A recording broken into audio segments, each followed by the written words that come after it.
Hey, what's up? Welcome back. This is Jerome from the Barbarian Philosopher Podcast, answering the question, does Brazilian Jiu-Jitsu work in a street fight? If this is your first time watching any of my videos, please be sure to hit the subscribe button to stay tuned with more content on MMA, personal development, and current events. With the creation of the UFC, Brazilian Jiu-Jitsu as a martial arts has become pretty mainstream and is oftentimes touted as the most effective martial art. But many practitioners outside of Jiu-Jitsu disagree with this in relationship to self-defense and street fights. You'll very oftentimes hear a boxer or a karate guy or a taekwondo practitioner or what have you say that Brazilian Jiu-Jitsu only works in Brazilian Jiu-Jitsu tournaments, or Brazilian Jiu-Jitsu only works within an MMA tournament or a competition. But in the street, it wouldn't work. In the street, there are no referees. In the street, people have weapons. In the street, people have friends. And because of these things, Brazilian Jiu-Jitsu is not an effective form of self-defense. While it's certainly true that, like all martial arts, Brazilian Jiu-Jitsu has not only strengths but weaknesses. Definitely, if you're getting in a fight with 2 or 3 guys, you're not going to drop down to your back and yell, "Get in my guard." That's ridiculous. I think part of the misunderstanding here, part of the reason why people say Brazilian Jiu-Jitsu would not work in the street, is they take what they see being applied on the mat or in the ring and assume that that is the only way in which Brazilian Jiu-Jitsu can be applied. They only see the very extreme differences of Brazilian Jiu-Jitsu, or really any form of submission grappling, and what they do, which would in most cases be striking. A striker sees Brazilian Jiu-Jitsu or Sambo or catch wrestling as being on the ground, tied up, engaged in rolling around on the floor looking for submissions, because this is the most extremely different aspect of grappling from what it is that they do. And that certainly is a very big part of grappling. But Brazilian Jiu-Jitsu has other aspects to it that are very, very street applicable, right? For example, being able to stop a takedown. If you wrestle, if you do Sambo, if you do Brazilian Jiu-Jitsu, part of your curriculum is learning how to prevent somebody from taking you down. Herein lies the irony. The very same people who will say you don't want to be on the ground in a street fight also are encouraging people not to take the styles of self-defense which focus very heavily on how to prevent somebody from taking you down in a street fight. The best way to make sure that you get taken down and beat up, or taken down and choked out, or taken down and have a limb broken, is to never train in things that involve those aspects of fighting. The best way to make sure you get knocked out by a punch is to never train in an art that is focused on punching. The best way to make sure you get your ribs broken with a kick or your head knocked off with a kick is to never train in an art that focuses on kicking. Martial arts is very much about pattern recognition, about knowing if I do this thing here, I'll be vulnerable to these things there. If I react like this, most people will do X, Y, and Z in response, and thus you can set up the chess pieces to your game plan, right? But if you've never wrestled, if you've never grappled, if you've never had anybody who spends time focusing on how to take somebody down, trying to take you down, then you won't be able to recognize the patterns that this person is using, which thus leaves you vulnerable to their game plan. If a person is looking to be well-rounded, and if a person is looking to be able to defend themselves on the street, a very important aspect of that is being able to decide where the fight takes place. Do I want to stand and engage with this person, or do I want to take this person to the ground? The person with superior grappling is oftentimes the person who will decide where the fight goes. And for this very reason, one should grapple. You can use Brazilian Jiu-Jitsu or wrestling or any other grappling form defensively. So maybe you're out there getting down and some guy, you're at a bar or something like that, somebody's picked a fight with you, you tried to de-escalate the situation, de-escalation is not an option, and things have now blown up to the point where they've become physical. And because you box a little bit, maybe because you've done some karate, maybe because you've had some American kickboxing training, whatever the background that you come from is, you're kind of piecing this guy up, right? You're putting hands on this person. One of the first things people are going to do when they are outclassed in striking, if they don't retreat, is to try to grab you and take you down. Knowing what positions you want to be in to prevent the takedown, being able to spot the takedown, being able to fend off the takedown, and having a backup plan when you do get taken down, whether that backup plan be submitting the person or having experience on how to quickly get up off of your back and back onto your feet to where you want to be, is a very important skill set.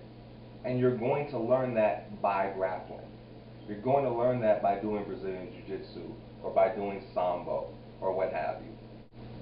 I find it rather funny that a practitioner who will oftentimes admit that, well, yeah, if you put me up against a wrestler one-on-one, sure, he would be able to take me down, but how does he know I don't have buddies who will then come kick him in the head? Doesn't consider that in a multiple scenario situation, in a multiple person situation, one of your opponents may be trying to take you down. If you can't stop one guy from taking you down, when the only person you have to focus on is him, why would you assume that you would be able to stop him from taking you down when he has a buddy or two trying to also punch you in the face and potentially take you down? You haven't thought this all the way through. Takedown defense, choke defense, headlock defense, all of these things are important parts of self-defense.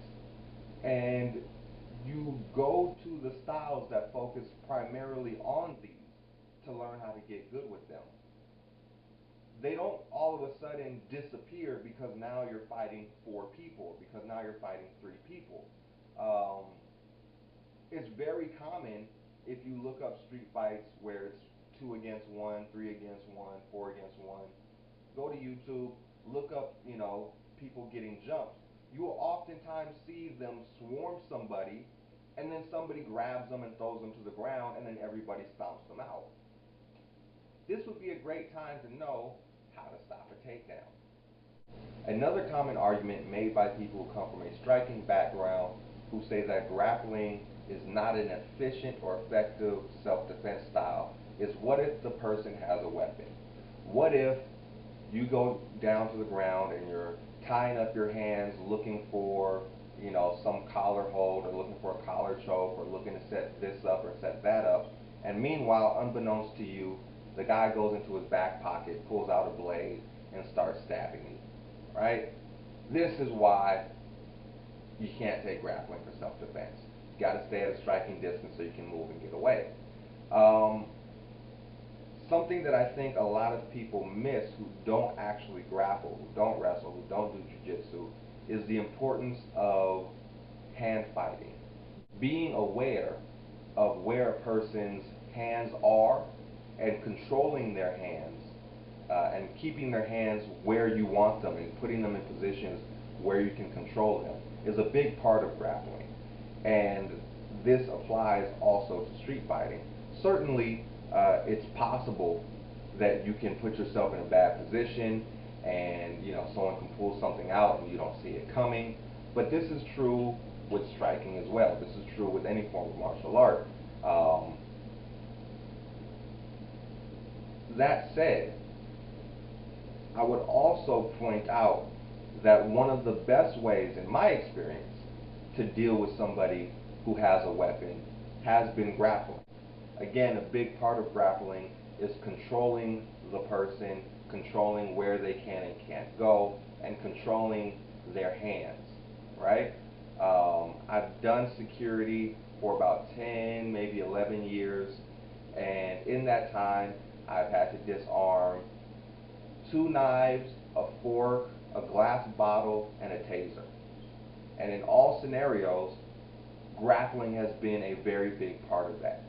Getting in on the person, getting control of the weapon hand, putting it in a position where it is not threatening to me, being able to control the other arm or hand so that it can't switch over, and being able to control the person's body so that they can't get away and re-engage the weapon. Being able to get the person down or pushed up against the wall and pin them so that I can isolate the hand and look to disarm the weapon has been a very crucial part of my experience with weapons. Now, to be fair, I'm a little skeptical of a lot of weapons, defense, and things like that. I think it's worth pointing out that all of these scenarios have been scenarios where a weapon was pulled on somebody else, or somebody was brandishing a weapon, I believe, to try to intimidate me. I think weapon defense against somebody who is really looking to do serious harm or to kill you is a very different thing than weapon defense against somebody who is not focused on you because they have a different target in mind, or they're just pulling the weapon out to try to back you down. But that said, in all of those scenarios, it has been grappling which has managed or allowed me to manage to get the weapons away from the individuals in a way that was safe for me and in a way that required minimal damage to the person I was dealing with while on the clock, right? I would suggest that anybody who is curious about this or holds that position that grappling is a poor idea in a weapons scenario, go look up, and there's plenty of footage on YouTube of security footage or security cameras recording things or catching things that happen where somebody is getting stabbed. There's plenty of footage of people being stabbed and defending it, and also being stabbed and not defending it. And one of the most common things that you see is, so long as the person is controlling the knife hand, so long as the person is controlling the weapon hand and disallows the attacker to switch the weapon from hand to hand, they're pretty safe. It's only when the attacker has free reign of both hands and can kind of move around and do what they want that they end up getting stabbed. And I think that's worth considering when making statements like Brazilian Jiu-Jitsu doesn't work because what if they have a weapon? Lastly, the argument that you hear people make is Brazilian Jiu-Jitsu doesn't work in the street because there are no rules. There's no tapping out. There's no referee to break things up if they don't go your way, etc., etc., etc. In the street, there's nothing stopping the other guy from eye gouging you or biting you or doing X, Y, and Z.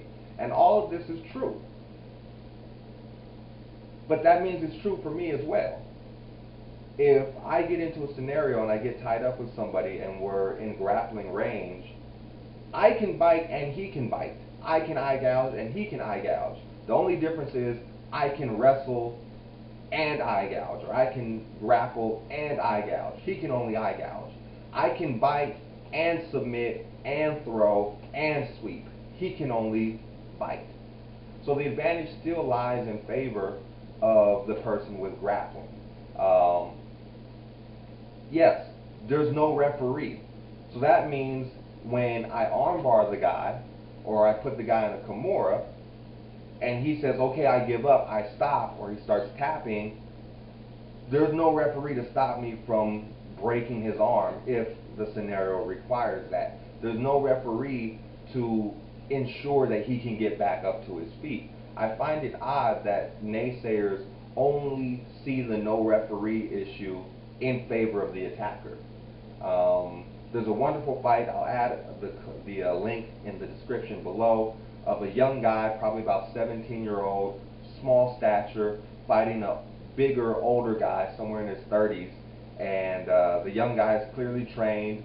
He gets the big guy's back, takes him down, rear naked chokes him. The other guy taps, and the young guy puts him to sleep.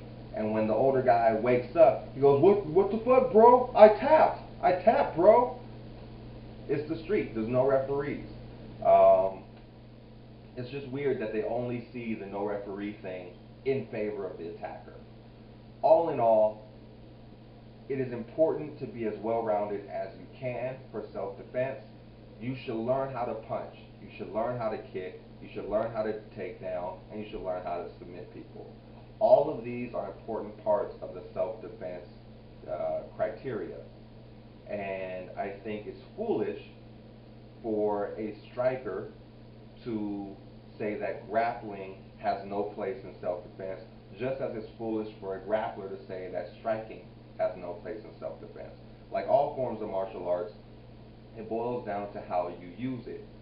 If you use it in a way that is geared towards self-defense, it will be applicable for self-defense.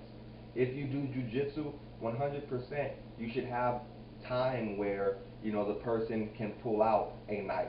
Obviously a fake knife, don't stab each other for real. But you should have times where the person can pull out a knife and you can figure out how to use your jiu-jitsu or how to use your catch wrestling to deal with that. You should have times in your training where you're sparring and a second or third person is included into the mix so you can learn how to use your skill set to deal with that. But all in all, to answer the question, yes, Brazilian Jiu-Jitsu is effective in a street fight.